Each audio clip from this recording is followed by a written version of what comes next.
How we doing, guys? Welcome to DT's Daily. Now on today's show, we're going to take a look back at yesterday's Premier League action.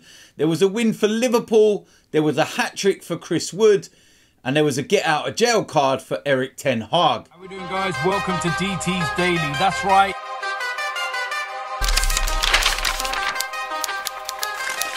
So, like I said, we're going to look back on yesterday's Premier League action, Boxing Day, and I'll tell you something, there was some seriously good games and plenty of talking points. First game, Newcastle against Nottingham Forest. I did not see this happening. Nottingham Forest won 3-1. Chris Wood, of all people, going back to St James's Park and scoring a hat-trick. Unbelievable. Isak give Newcastle the lead in this game.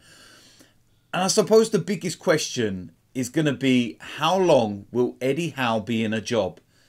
I think it was a week or so ago in one of my shows I spoke about this situation, and that the owners won't accept this for much longer. The owners will not continue to back Eddie Howe. I'm sorry, I don't care what he's done, and that he had this great period last season and everything else.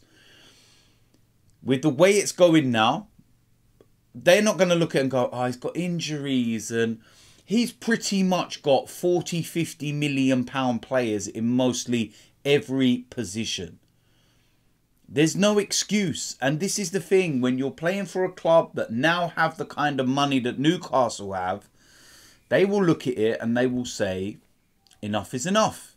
And I genuinely feel that by the end of this season, or if he does at least get through to the end of the season and kind of just gets over the line, you're going to see a change at Newcastle, and they're going to bring somebody in, a bigger name, you know, a bigger profile, a bigger face, shall we say. And that's no disrespect to Eddie Howe, but it's not going right. And you can't be losing at home to Nottingham Forest. And it's not just this. They lost last time out against Luton. The whole Champions League, the falling out of Europe altogether. So you've got to look right now and say they're not going to be in the Champions League next season. You know, it's a debate whether they would even be in the Europa League next season. So could it be no Europe altogether? And I'm sorry, but the owners, for me, wouldn't accept that. Nottingham Forest, that's a brilliant win for them, going to St James's Park and getting that. And that's a big, big 3 points for them, given the fact of where they are in the table.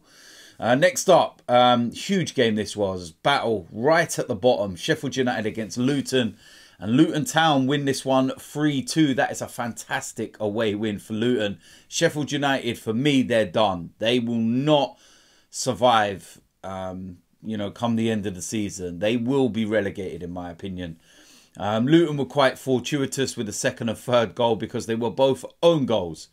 But, you know, hard work and perseverance, and sometimes you've got to make your own luck, and you've got to have a bit of luck along the way, as they say. But that's a fantastic win for Luton. 3 points for them. And it puts them right, you know, on the coattails of the teams that are above them, just outside the relegation zone. Bournemouth against Fulham. This was a fantastic performance from Bournemouth. 3-0 winners. Fulham, last couple of games, they've been really poor. And yeah, they're not going to be happy about that. But, you know, Solanke on the score sheet again, albeit a penalty. And he's absolutely flying this season. But yeah, massive, you know, win for Bournemouth. They're doing well. I really like what I see from Bournemouth, and they had a really tough start to the season, and there were some question marks over the manager and everything, but they've really turned the corner, and they've really started to hit, you know, a bit of form and winning some games. And yeah, it was a good performance from them. Burnley against Liverpool, and this was a 2-0 win for Liverpool, and it wasn't as comfortable as the scoreline would suggest. In the first half, Liverpool very dominant, fully deserved the, you know, the lead through Núñez. But in the second half, Burnley were really good and they played really well.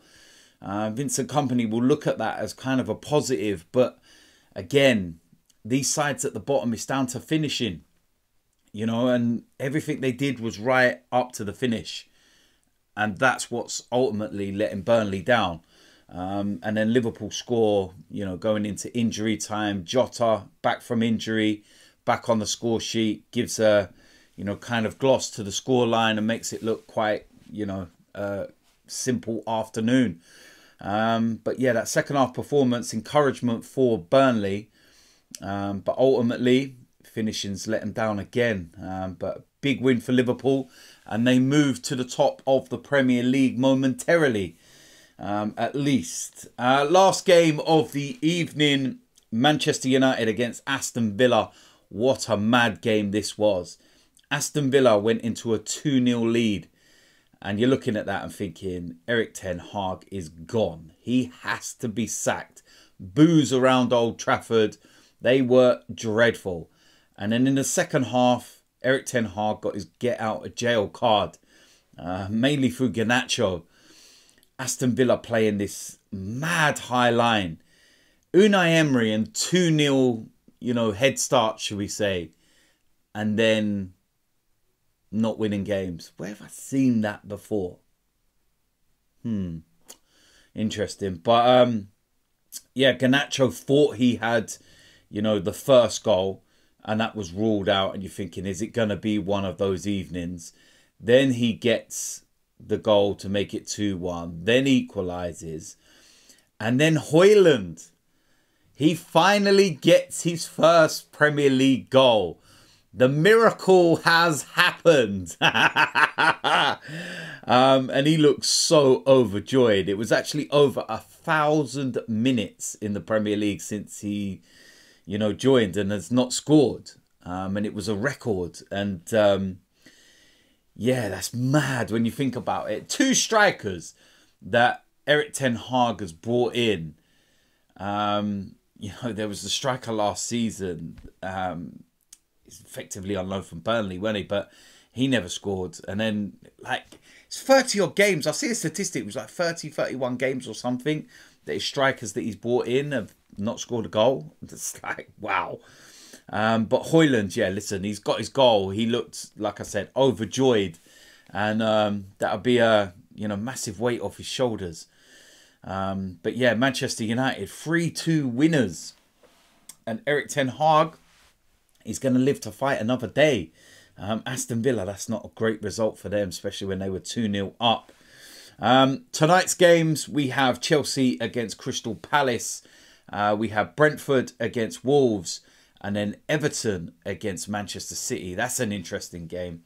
Everton at home, really good run of form of late, bar the Spurs result. Man City just coming back from the Club World Cup. How will they handle things coming back? Will there be a hangover from that, etc.?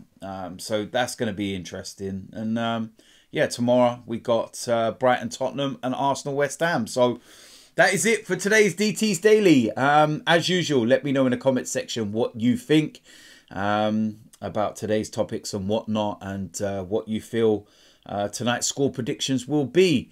If you're new around here, hit the subscribe button, smash a like on this video, and I will see you lot soon. I'm out of here.